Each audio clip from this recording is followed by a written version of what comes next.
தமிழ்நாட்டில் நிலவக்கூடிய முக்கியமான பிரச்சனைகள் குறித்து உள்ளும் புறமும் நிகழ்ச்சியில அனுதினமும் விவாதிச்சுட்டு வரும். அந்த வகையில இன்னைக்கு 2 தலைப்புகள்ல விவாதிக்க இருக்கிறோம். 2 தலைப்புகள் என்னென்ன, யார் இதுல விருந்தினர்களாக கலந்து கொள்ள இருக்கிறார்கள் என்பது குறித்து நெறியாளர் சாந்தா அவர்களிடம் கேட்டு பெறலாம். சாந்தா, வணக்கம். வணக்கம் உமேரா. சாந்தா, இன்னைக்கு நம்ம 2 தலைப்புகள்ல விவாதிக்க இருக்கிறோம். முதல் தலைப்பு என்ன, முதல் விருந்தினர் யார் அப்படிங்கறத சொல்லிட்டு நீங்க நிகழ்ச்சியை தொடங்கலாம். நன்றி. கோவையில் தனியார் கல்லூரியில் போதைப் பொருள் புழக்கம் தொடர்பாக புகார் அளித்த மாணவனை 20 பேர் கொண்ட கும்பல் அடித்து படுகொலை செய்த சம்பவத்தை கண்டித்தும், இச்சம்பவத்தை மூடி மறைக்கும் வேலையில் ஈடுபடுகின்ற கல்லூரி நிர்வாகத்தையும் ஆளும் தாவேக அரசின் காவல்துறையையும் கண்டித்து திமுக மாணவர் அணி சார்பில் கோவையில் இன்று மாபெரும் கண்டன ஆர்ப்பாட்டம் நடைபெற்றது. போதையை போட்டுட்டு எல்லாரையும் வெட்டிடுறானுங்க, இது என்ன நாடா காடா, கவர்மெண்ட்னு ஒண்ணு இருக்கா இல்லையான்னு தேர்தலுக்கு முன்பு வரை திமுக மீது அபாண்டமான ஒரு குற்றச்சாட்டை முன் செலுத்தி வீராப்பாக பேசிய முதலமைச்சர் விஜய் இன்று அவர் தனது ஆட்சியில் இது போன்ற நிகழும் தொடர் குற்றச்சம்பவங்கள் தொடர்பாக கேள்வி கேட்டால் அடுத்தடுத்து திசை திருப்பும் வேலைகளை தாவேக அரசு செய்து வருகிறது. கொலை நகரமாக மாறுகிறதா கோவை மாநகரம் என்ற பெரிய கேள்வி இந்த இடத்தில் எழுகிறது. இது தொடர்பாக நம் இன்றைய செய்திகள் உள்ளும் புறம் வாயிலாக விரிவாக பேசலாம். நம்மிடையே திமுக மாணவர் அணி செயலாளர் திருமிகு வீரமணி ஜெயக்குமார் இணைய வாயிலாக இணைகிறார். அவரை வரவேற்று நிகழ்ச்சிக்குள் செல்லலாம். வணக்கம் மேடம். கோவையில கடந்த 10 நாட்கள்ல 5 கொலைகள் நடந்திருக்கு. கோவை நகரமா இல்ல கொலை நகரமா அப்படின்னு கேட்கும் அளவுக்கு தாவேக ஆட்சியில சட்டம் ஒழுங்கு சீர்கெட்டு போயிருக்கு.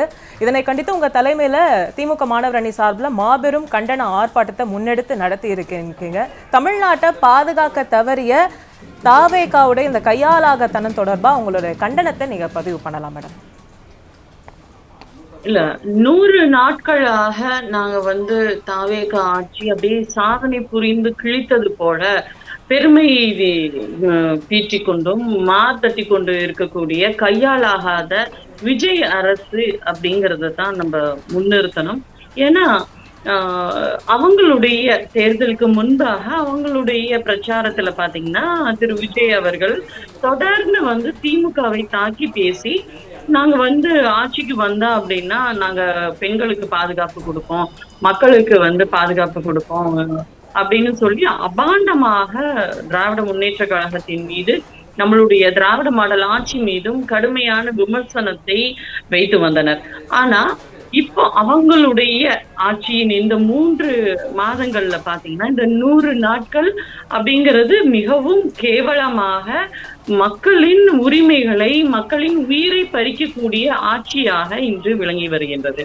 அதுல குறிப்பாக கோவையில மாணவர்கள் அப்படிங்கிறது பாத்தீங்கன்னா அவங்களை வஞ்சிக்கக்கூடிய வகையில தாவேக ஆட்சி இன்னைக்கு அந்த கல்லூரி நிர்வாகத்தோடு தாவேக தலைவர் விஜய் அவருடைய துறையான காவல்துறை இன்று கல்லூரி நிர்வாகத்தோடு கைகோர்த்து அந்த மாணவருக்கு நீதி கிடைக்காத வண்ணம் அந்த போதை பழக்கத்துக்கு உண்டான அந்த சீனியர் பசங்களோட சேர்ந்து இன்னைக்கு அவங்கள காப்பாற்றக்கூடிய வகையில காவல்துறை நடந்துகிட்டு இருந்திருக்காங்க.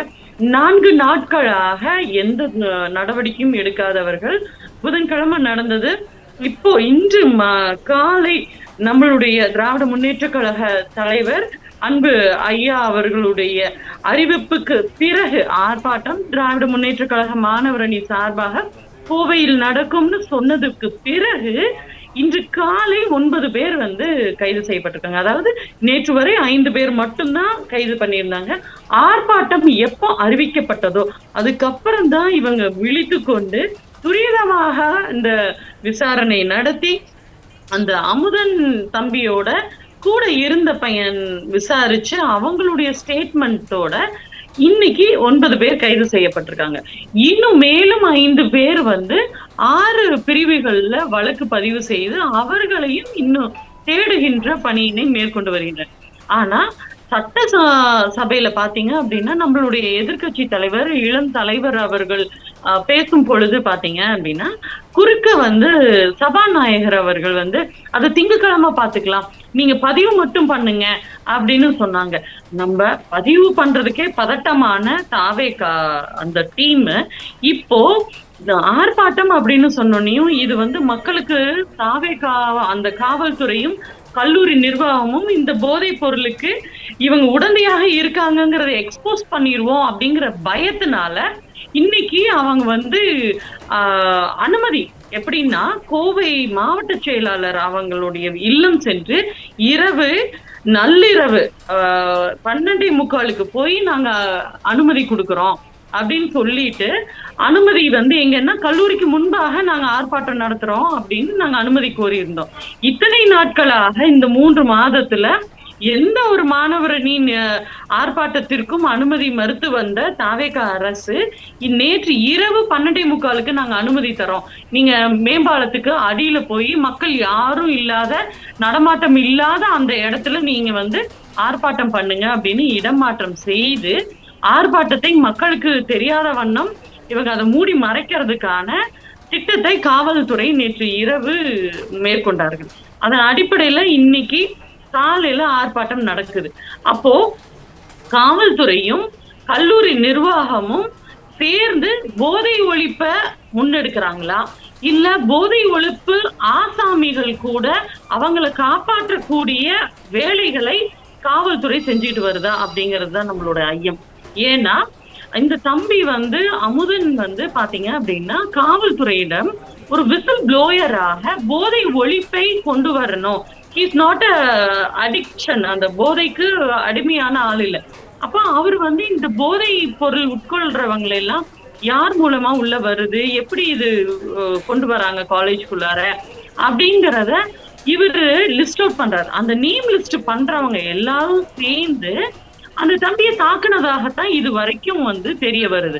அவ்வளவு கொடூரமாக ஒரு செல்போன் திருட்டு அப்படின்னு சொல்றது, கேங் வார் அப்படின்னு கல்லூரி நிர்வாகம் சொல்றது, இந்த கேங் வார் எல்லாம் வந்து அருவாளை திருப்பி மறுபக்கம் வச்சு அவ்வளவு கனமான ஒரு பொருள்ல கட்டையால கல்லால என்னெல்லாம் அங்க கிடைச்சதோ அது எல்லா பொருட்கள் மூலமாகவும் அந்த தம்பியை தாக்கி இருக்காங்க. தாக்கியதன் விளைவுதான் அந்த தம்பி உடல் சோர்ந்து போய் இரவு தூங்கிடுறாரு. காலையில ரத்த கசிவு அதிகமாகி மூச்சு திணறல் ஏற்பட்டு உயிர் நீக்கிறாரு.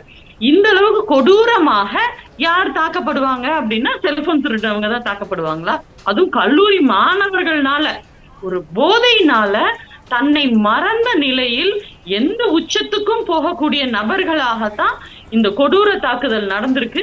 இதுக்கு துணை போகின்ற தாவேகா காவல்துறையினரை திமுக மாணவரணி சார்பாக வன்மையாக கண்டித்துக் கொள்கிறோம். சட்டப்பேரவை பற்றி நீங்க குறிப்பிட்டீங்க. இந்த இடத்துல இன்னொரு முக்கியமான கேள்வி எழுது. இந்த மாணவன் படுகொலை செய்யப்பட்டது போதைப் பொருள் விற்பவர்களால் அல்ல, இது ஒரு கோஷ்டி மோதல் அப்படின்னு சட்டப்பேரவையில பள்ளிக்கல்வித்துறை அமைச்சர் ராஜ்மோகன் பதிவு பண்றாரு. இன்னும் தாவேக அரசு தன்னுடைய தவற உணராம இருக்கா? ஒரு 20 பேர் சேர்ந்த ஒரு கும்பல் தனியா இருக்க ஒரு ஆளை வந்து படுகொலை பண்றாங்க, இது எப்படி கோஷ்டி மோதலா ஆகும்? அதுதான் நம்மளோட கொஸ்டினே. அதுதான் கேங் வார் அப்படின்னா இந்த பக்கம் ஒரு 5 பேர், இந்த பக்கம் ஒரு 7 பேர், இல்ல இங்க 10 இங்க 12 அப்படின்னு இருந்தா அது கேங் வார்ன்னு சொல்லலாம். கோஷ்டி மோதல் அப்படிங்கிறப்ப இங்க ஒற்றை நபராக அமுது இருக்கும் பொழுது இந்த பக்கம் 20 பேர் கொண்ட கும்பல் அவங்களை அடிக்கிறாங்க. இப்ப காவல்துறை எடுத்திருக்கக்கூடிய நடவடிக்கையிலே பாத்தீங்க அப்படின்னா 14 பேரை வந்து லிஸ்ட் அவுட் பண்ணி பண்றாங்க. அதுலயும் நேற்று பாத்தீங்க அப்படின்னா 5 பேர் நேற்று மதியம் வரை கைது பண்ணியிருந்தாங்க. அந்த 5 பேர்ல 3 பேரு இன்னாருங்கிற அந்த டீடைல்ஸ் இருக்கு. 2 பேரு எந்த ஊரு என்னங்கிறதே தெரியாத அளவுக்கு இவங்களுடைய கைதில் மெத்தனம் காட்டி வந்திருக்காங்க காவல்துறை. இந்த காவல்துறையும் கல்லூரி நிர்வாகமும் இணைந்துதான் இந்த உண்மையை மறைக்கக்கூடிய இந்த வேலைகளை எல்லாம் செஞ்சுக்கிட்டு வராங்க.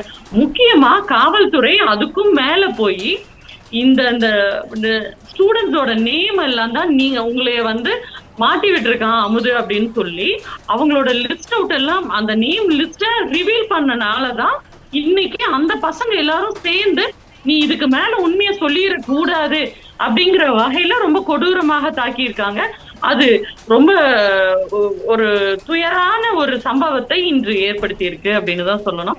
இதற்கு கண்டிப்பாக காவல்துறையை கண்டித்து இது வந்து சிபிஐ விசாரணைக்கு தான் இது கொண்டு போகணும் அப்படின்னு நான் நினைக்கிறேன். ஏன்னா தொடர்ந்து தாவேக ஆட்சியான இந்த 100 நாள் சாதனைகள் என்ன அப்படின்னு பாத்தீங்கன்னா லாக்அப் டெத்து தான்.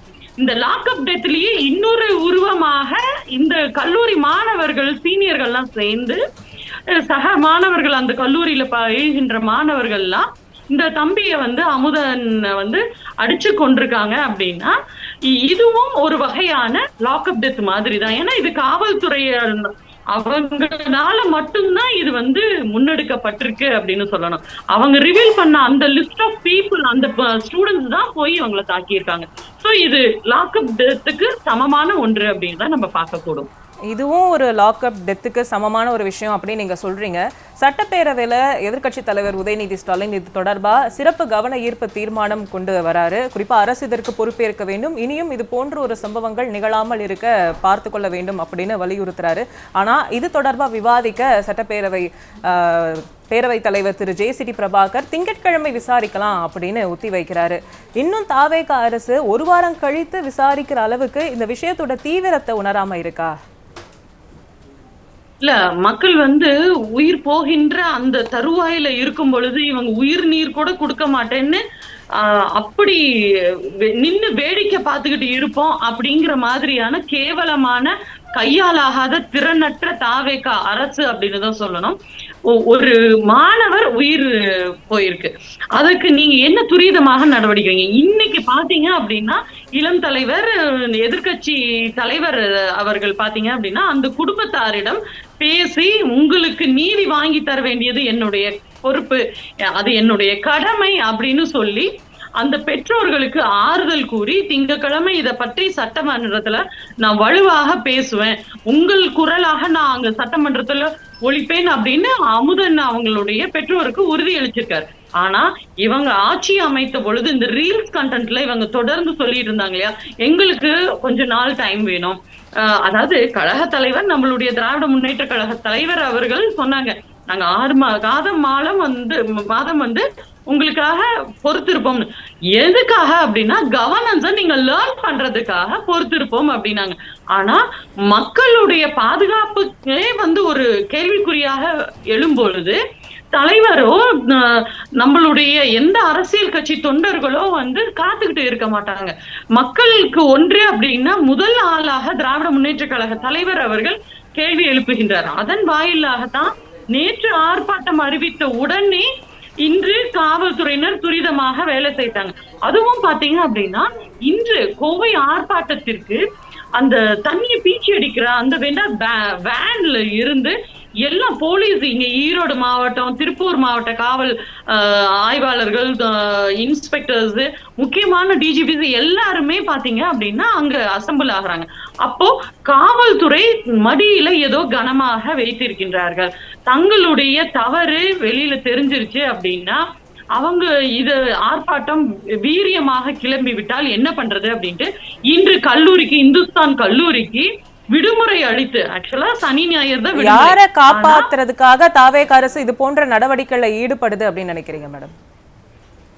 போதை ஒழிப்பு அப்படின்னு சொல்லி நாடகம் ஆடிட்டு தாவேக அரசு ஆட்சிக்கு வந்து உட்கார்ந்துட்டு இன்னைக்கு அந்த போதை ஆசாமிகளுக்கு, போதை கடத்தல் பொருள் அந்த விஷயங்கள்ல ஈடுபடக்கூடிய அந்த டீமை காப்பாற்றக்கூடிய நபராக தான் இன்னைக்கு தாவேகா விஜய் அவர்களும், தாவேகா விஜய் அவர்களுடைய துறையான காவல்துறையும் காப்பாற்றி கொண்டு இருக்கு அப்படின்னு நம்மளால புரிஞ்சுக்க முடியுது. முதலமைச்சர் விஜய் இன்னொரு விஷயத்தையும் குறிப்பிடுறாரு, சமூக ஒழுங்கு தேவை, தனி மனித ஒழுக்கம் தேவை அப்படின்னு. இது போன்ற ஒரு சம்பவங்கள் திமுக ஆட்சி காலத்துல நடந்தா அதுக்கு வந்து சட்டம் ஒழுங்கு பிரச்சனை காரணம், ஆனா தாவேக ஆட்சியில் நடந்தா தனி மனித ஒழுக்கம் தேவையா?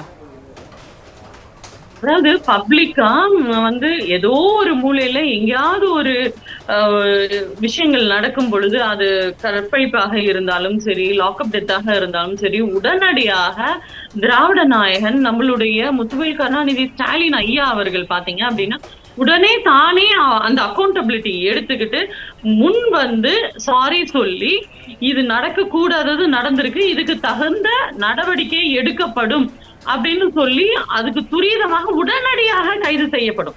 ஆனா இவங்க வந்து கால தாமதம் ஏற்படுத்துறது, இதுல யாரை காப்பாற்றணும் அப்படிங்கிறது. அந்த மாவட்டத்துல இப்போ கோவை மாவட்டத்துல பாத்தீங்கன்னா அதிகப்படியான தாவேகா எம்எல்ஏஸ் இருக்காங்க. அப்போ அவங்க அந்த அமைச்சர் இவங்க எல்லாம் பொறுப்பேற்று கொண்டு இந்த நிகழ்வுக்கு, அமுதன் இறப்புக்காக வேண்டி அவங்க அந்த அமைச்சர் பதவியில இருந்து பதவி விலக வேண்டும். ஆனா இவங்க யாருமே அக்கௌண்டபிலிட்டி எடுத்துக்க மாட்டாங்க. அமைச்சர் அக்கௌண்டபிலிட்டி எடுத்துக்க மாட்டாங்க. முதலமைச்சர் இது என்னன்னே தெரியாது. இவரு ஒரு போன் பண்ணி சாரி கூட கேட்க மாட்டாரு, நீதியும் தர மாட்டாரு. நீதி கேட்கறவங்க மேல வன்மையாக ஒரு அராஜகம், ஏதோ நாங்க ஆர்ப்பாட்டம் செய்யறோம், இது மக்களுக்கு கொண்டு போய் சேர்த்தணும், அந்த அமுதன் குடும்பத்துக்கு நீதி கிடைக்கணும் அப்படிங்கிறதுக்காக திமுக முன்னெடுத்த இந்த ஆர்ப்பாட்டத்துல அங்க எங்களையோட டபுள் மடங்கு ஆர்ப்பாட்டத்திற்கு பாதுகாப்பு அளிக்கிறோம்னு சொல்லி போலீஸ் படைகளை காவல்துறையினரை குவிச்சிருக்காங்க அப்படின்னா அப்ப இவங்க எந்த மாதிரியான மனநிலையில இருக்காங்க அப்படிங்கிறது தான் நம்மளுடைய கேள்வியாக இருக்கு. இன்னொரு முக்கியமான விஷயத்தை நம்ம பார்க்கணும். போதைப் பொருள் ஒழிப்பு தொடர்பா முதலமைச்சர் விஜய் மாரத்தான்லாம் ஓடுறாரு, கல்லூரியில உறுதிமொழியெல்லாம் எடுக்கிறாரு. ஆனா தாவேகா அமைச்சர் ஒருவரே அந்த கிரிக்கெட் மைதானத்துல அந்த பவுடர் பயன்படுத்தினது தொடர்பா ஒரு வீடியோ வெளியான பிறகும் இதுவரை எந்த ஒரு நடவடிக்கையும், மக்கள் பிரதிநிதியா இருக்கிற அவர் மேல எந்த ஒரு நடவடிக்கையும் எடுக்கப்படல. யாருக்காக இது போன்ற ஒரு நாடகத்தை அரங்கேற்றது தாவேகா அரசு? ஒழுக்கமற்ற நபர்களை அமைச்சரவையில் உட்கார வச்சிருக்கும் பொழுது இந்த மாதிரியான முன்னுதாரணங்கள்னால இன்று தமிழ்நாடு இளைஞர்கள் மாணவர்களுக்கும் அவங்க முன்மாதிரியாக இருந்து இந்த தவறான பாதைகளுக்கு இழுத்து செல்லக்கூடிய வகையில தான் தாவேகா அரசு இருக்கு. ஏன்னா ஆட்சி அமைக்கும் முன்பாகவே பாத்தீங்க அப்படின்னா ஆதவ் அர்ஜுனா அவர்களும் தற்பொழுது இருக்கக்கூடிய முதல்வர் அவர்களும் ஃபிளைட்டுக்கு போகும் பொழுது அவங்களுடைய ஆல்கஹால் அவங்க பேக்ல இருந்ததுன்னு சொல்லி திருப்பி அனுப்புனது. இப்போ அவங்களுடைய ஒவ்வொருத்தருடைய ஐடி எடுத்து பாத்தீங்க அப்படின்னா ரொம்ப அராஜக போக்கு கொண்ட நிதி அமைச்சர், சரக்கு நம்ம அந்த சரக்கு அமைச்சர், இது போன்றவர்கள் எல்லாம் தான் அமைச்சரவையில உட்கார வச்சிருக்காங்க. அன்புமொழின்னு சொல்றாங்களே, இவங்களுடைய அன்புமொழி எப்படி இருக்கும் அப்படிங்கறது அவங்களுடைய ஒவ்வொரு அமைச்சர்கள் எம்எல்ஏக்களுடைய அந்த சோசியல் மீடியா பேஜஸ் எடுத்து ஒரு ஹிஸ்டரி பார்த்தோம் வைங்களேன், இவங்க வண்டவாளம் பூரா தண்டவாளம் எரியிடும். அந்த அளவுக்கு கேவலமான ஒரு நபர்களை இவர் சொல்றது தலித் அமைப்புகள் சார்ந்தவர்களுக்கு நாங்க அதிகப்படியான வாய்ப்பு கொடுத்துருக்கோம், இளைஞர்களுக்கு அதிகப்படியான வாய்ப்பு கொடுத்துருக்கோம் அப்படின்னு சொல்லிட்டு தொடர்ந்து இவங்க என்ன பண்ணிருக்காங்க அப்படின்னா இருக்கிறதுலயே மிக மோசமான ரவுடி கும்பலை எல்லாத்தையும் வேட்பாளர்களாக்கி இவரோட அங்க அமைச்சரவையில சட்டப்பேரவையில உட்கார வச்சிருக்காரு. இந்த போக்குதான் இன்னைக்கு இளைஞர்கள் மத்தியில ஒவ்வொரு இடத்துலயும் ஒவ்வொரு தொகுதியிலையும் பாத்தீங்க அப்படின்னா, அது குறிப்பாக சேலம்ல பாத்தீங்கன்னா பொள்ளாச்சி வழக்கவே தூக்கி சாப்பிடக்கூடிய அளவுக்கு தாவேகா நிர்வாகிகள் பாலியல் வழக்குல ஈடுபட்டு வரதும், சரவணன் எம்எல்ஏ அவர்களுடைய கூட இருக்கக்கூடிய அந்த நட்பு வட்டாரங்கள் பெண்களை துன்புறுத்துவதும், இது போன்ற நிகழ்வுகள் தாவேகா அரசு ஒரு கையாலாகாத தரக்குறைவான அரசு அப்படிங்கிறத வெளிக்காட்டிட்டு வருது. குறிப்பா இந்த போதைப் பொருள் ஒழிப்பு மற்றும் இது போன்ற ஒரு தொடர் குற்றச்சம்பவங்கள் நடைபெறாமல் இருக்க உடனடியாக தாவேகா என்னென்ன மாதிரியான நடவடிக்கைகள்லாம் முன்னெடுக்கணும்னு சொல்றீங்க? நிறைவு கருத்தா பதிவு பண்ணிடலாம் மேடம். இல்ல, நம்மளுடைய திராவிட மாடல் ஆட்சியின் பொழுது ட்ரக் அம்பாசிடர்னு கல்லூரிகள்ல ஒவ்வொரு காலேஜ்லயும் பாத்தீங்க அப்படின்னா ஒருவரை நியமித்து அவங்க மூலமாக விழிப்புணர்வு ஏற்படுத்தி வந்தார் நம்மளுடைய திராவிட நாயகன் ஐயா முத்துவேல் கருணாநிதி ஸ்டாலின் அவர்கள். அவங்க மூலமாக அங்க ஏதாவது ஒரு சிறு தவறுகள் ஏற்படுதா, என்ன நிகழ்வுகள் அங்க கல்லூரிக்குள்ளார போதைப் பொருள் நடமாட்டம் இருக்கா அப்படிங்கிறத கண்காணித்து அவர்களுக்கு விழிப்புணர்வும் கொடுத்து இதுல இருந்து மீண்டு வருவதற்கான முன்னெடுப்புகள்லாம் அந்த டீம் செஞ்சுக்கிட்டு இருந்தாங்க. அதெல்லாம் விட்டுட்டு நாங்க ஓடுனா போதும், இங்க இன்ஸ்டாகிராமுக்கு கண்டென்ட் கொடுத்தா போதும் அப்படின்னு சொல்லிட்டு காப்பி பேஸ்ட் பண்ற இந்த தாவேகா நம்மளுடைய கழக தலைவர் அவர்கள் எப்படி உறுதிமொழி எடுத்தாங்களோ அதே மாதிரி உறுதிமொழி எடுத்துட்டு ட்ரக்க விடுங்க அப்படின்னு சொன்னா மட்டும் பத்தாது, நீங்க முதல்ல இளைஞர்களுக்கும் மாணவர்களுக்கும் முன் உதாரணமாக இருந்து இந்த மாணவர்கள் உரிமையையும் உயிரையும் காப்பாற்ற வேண்டிய கடமை இந்த தமிழ்நாடு முதல்வருக்கு இருக்கு அப்படிங்கறத உணர்ந்து செயல்பட வேண்டும் என்று இதன் வாயிலாக கேட்டுக்கொள்கிறேன். காப்பி பேஸ்ட் தாவேகாவாக இருக்காமல் களத்தில் இறங்கி செயல்பட வேண்டும் அப்படிங்கிறது உங்களுடைய ஒட்டுமொத்த கருத்தா நான் எடுத்துக்கிறேன். நிகழ்ச்சிக்கு உங்களுடைய கருத்துக்களை தெரிவித்தமைக்கு நன்றி மேடம். நன்றி.